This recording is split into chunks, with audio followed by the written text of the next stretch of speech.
Hello friends, MPPSC mains classes में आप सभी का स्वागत है।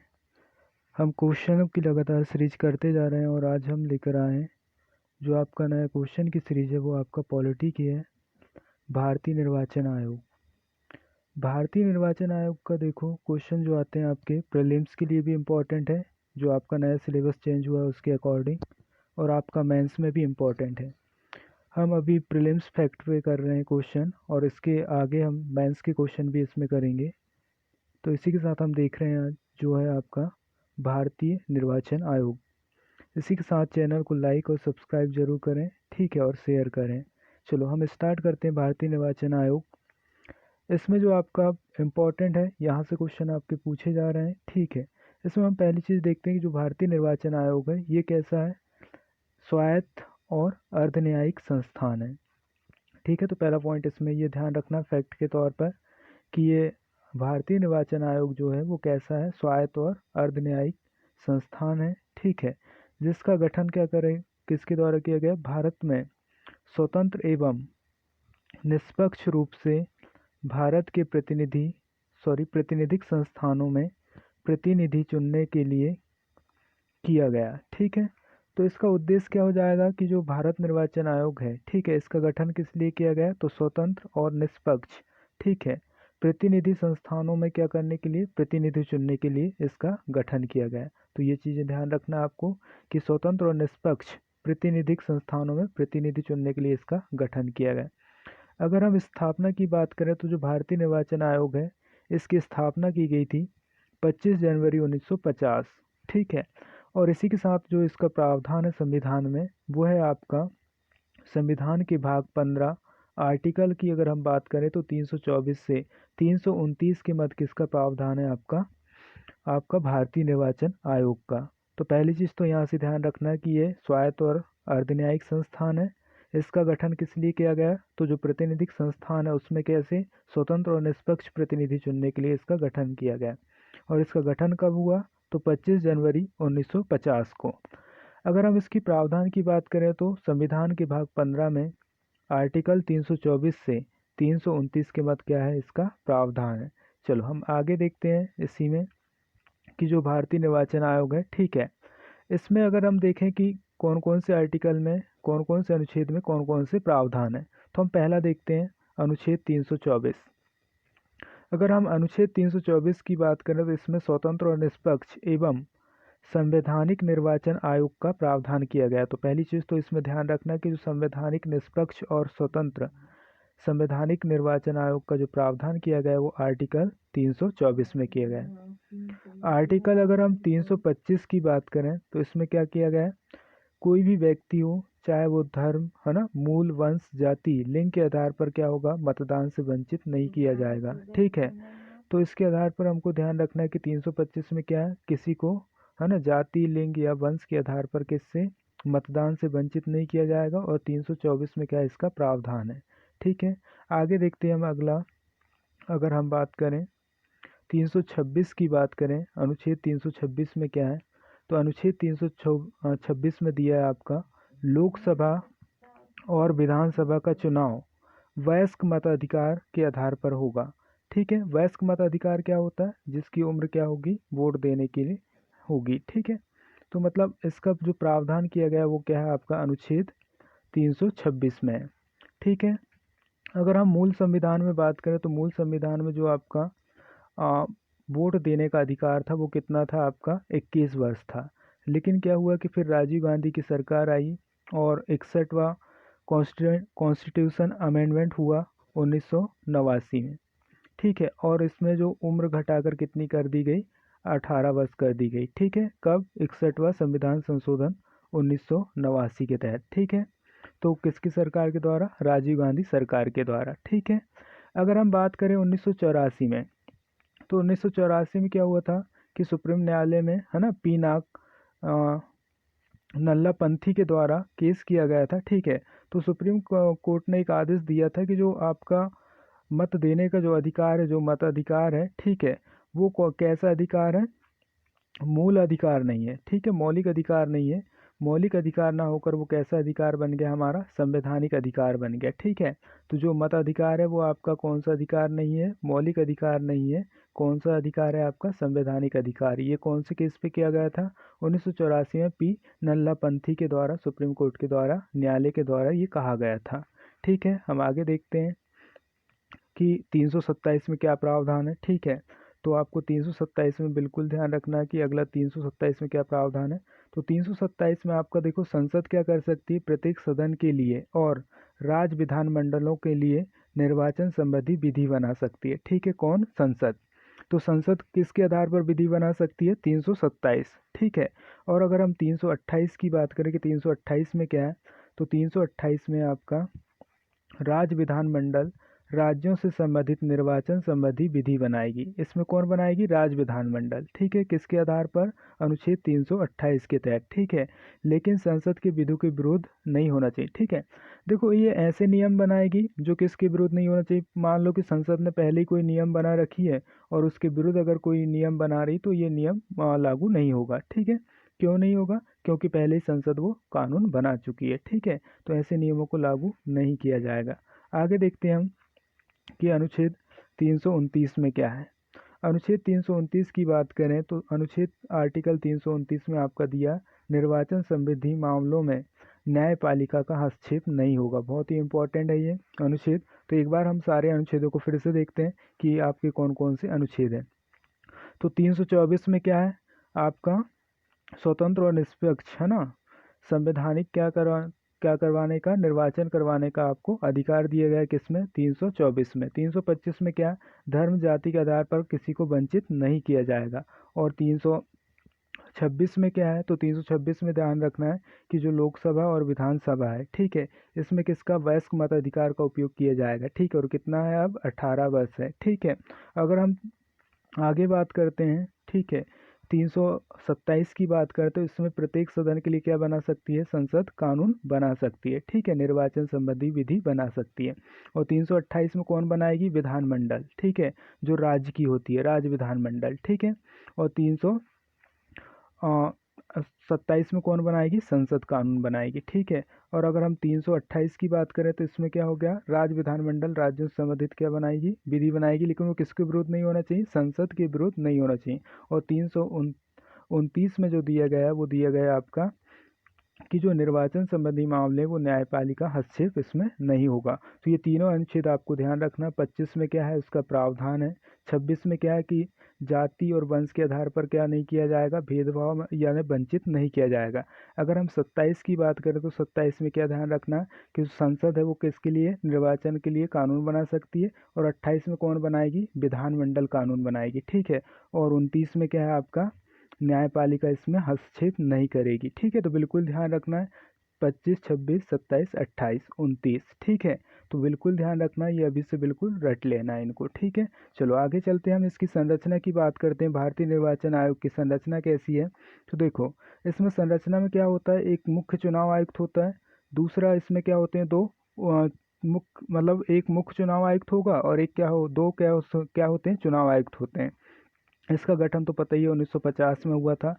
देखो पहले क्या हुआ था, 1989 तक सिर्फ एक चुनाव आयुक्त होता था। ठीक है, मतलब पहले 3 सदस्यीय संस्था नहीं थी, ये सिर्फ एक सदस्यीय संस्था थी। ठीक है, अगर हम प्रथम चुनाव आयुक्त की बात करें तो कौन थे, सुकुमार सेन थे, है ना। और वर्तमान मुख्य चुनाव आयुक्त कौन है, तो सुनील अरोड़ा है। ठीक है, और ये दो मुख्य चुनाव आयुक्त तो इसके साथ में होते हैं। ठीक है, कब से, ये 1989 के बाद से।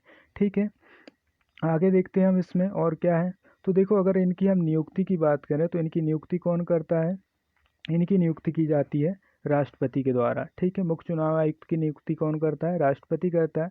अगर इनके कार्यकाल की बात करें तो कार्यकाल कितना होता है, 6 वर्ष या 65 वर्ष तक होता है किसका, मुख्य चुनाव आयुक्त का। किसका होता है, मुख्य चुनाव आयुक्त का। लेकिन जो चुनाव आयुक्त होते हैं दो, ठीक है, उनका जो कार्यकाल होता है वो 6 वर्ष या 62 वर्ष तक होता है। तो ये ध्यान रखना, 6 वर्ष और 62 वर्ष और 6 वर्ष और 65 वर्ष तक होता है। ठीक है, वेतन की बात करें तो जो वेतन दिया जाता है वो मुख्य चुनाव आयुक्त को दिया जाता है सर्वोच्च न्यायालय के न्यायाधीश के बराबर। ठीक है, लेकिन क्या होता है कि जो संसद निधि से दिया जाता है, ये वेतन किसके आधार पर दिया जाता है, संसद निधि के द्वारा इनका वेतन दिया जाता है।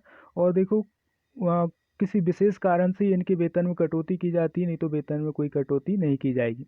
अगर मुख्य चुनाव आयुक्त की बात करें तो 90,000 है, और अगर हम चुनाव आयुक्तों की बात करें तो उनकी वेतन कितना है, 80,000 रुपये। ठीक है, आगे देखते हैं हम इनको हटाने की प्रक्रिया कैसी, कि इनको किस प्रकार से हटाया जा सकता है। तो हटाने की प्रक्रिया की बात करें तो यहाँ पे देखो, हटाने की प्रक्रिया कौन हटा सकता है, उच्च न्यायालय या उच्चतम न्यायालय के न्यायाधीश द्वारा हटाए जा सकते हैं। ठीक है, और कब हटाए जा सकते हैं, जब वो क्या कर रहे हैं, पद का दुरुपयोग कर रहे हैं या फिर पद के लायक नहीं है, मतलब कैसे हैं, अक्षम्य है। ठीक है, उनमें क्षमता नहीं है।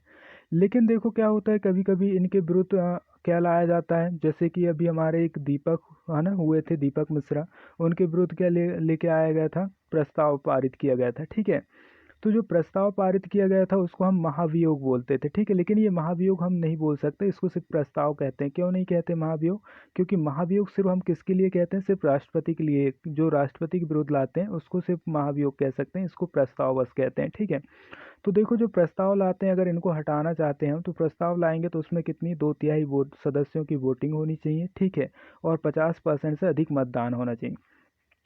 जैसे मान लो कि क्या हो गए कि आपके है ना जो सदस्य प्रस्ताव ला रहे हैं, ठीक है, उनकी सदस्य संख्या मान लो कितनी है, 100 है। ठीक है, तो 100 में से उसमें 50 लोग वोट करने चाहिए, मतलब 50% इसमें वोटिंग होनी चाहिए। ठीक है, और उसमें से कितने तिहाई खिला मतलब उसके पक्ष में जाने चाहिए, 2/3 वोटिंग पक्ष में जानी चाहिए। ठीक है, तो इसमें महाभियोग शब्द का उपयोग हम नहीं करते हैं। ठीक है, एक चीज़ ये ध्यान रखना।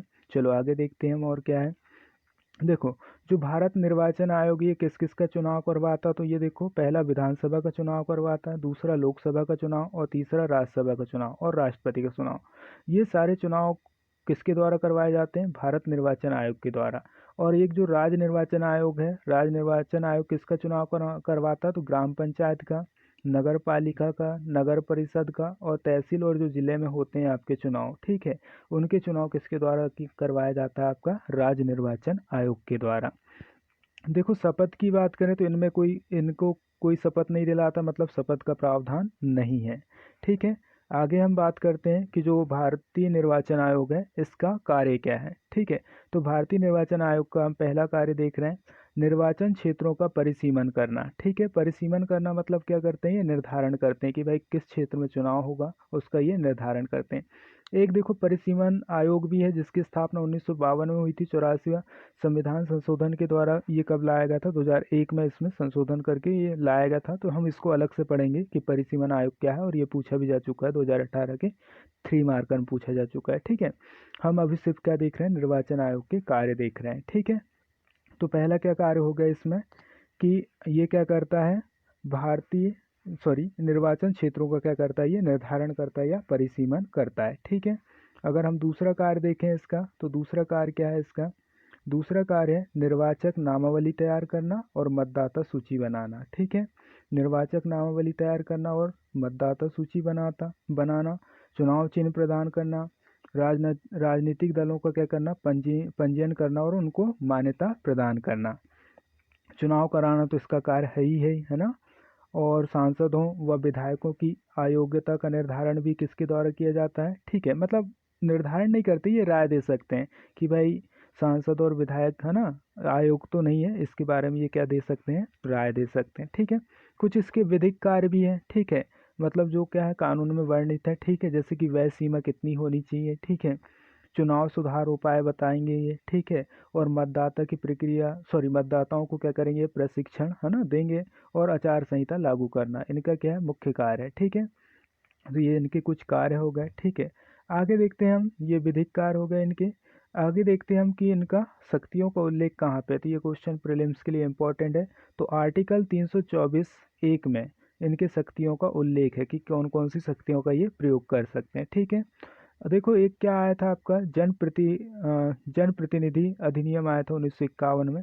इसके तहत देखो अनुच्छेद 14 और 15, ठीक है, जो समानता का अधिकार है, जो हमारे मौलिक अधिकार है। ठीक है, तो उसमें क्या हुआ था कि जो राज्यपाल और जो राष्ट्रपति है, ठीक है, वो अधिसूचना जारी कर सकते थे। ठीक है, लेकिन ऐसा नहीं है, उसके आधार पर ये अब अधिसूचना जारी नहीं करेंगे। क्यों, क्योंकि देखो जो निर्वाचन आयोग है इसकी सलाह पर ही करेंगे ये। ठीक है, मतलब क्या है, हमारा निर्वाचन आयोग जो है वो कैसा है, स्वायत्त निकाय है, मतलब स्वतंत्र निकाय है। ठीक है, चलो आगे चलते हैं, आगे देखते हैं कुछ हम फैक्ट देखते हैं, इंपॉर्टेंट जो फैक्ट है इसमें। देखो पहला फैक्ट है आपका कि ईवीएम जो इलेक्ट्रॉनिक वोटिंग मशीन है वो क्या है, ठीक है। तो इलेक्ट्रॉनिक वोटिंग मशीन के बारे में देख लेते हैं हम। तो 1982 में केरल के जो पारुल विधानसभा क्षेत्र है इसमें सबसे पहले हमने किसका ईवीएम का प्रयोग करे थे। इसके बाद 1998 में मध्य प्रदेश, राजस्थान और दिल्ली तीन जगहों पर हमने किसका ईवीएम का प्रयोग करे। 1999 में जो गोवा में जो चुनाव हुआ था विधानसभा का, वो पूरा का पूरा चुनाव किस पे हुआ था, ईवीएम पर हुआ था।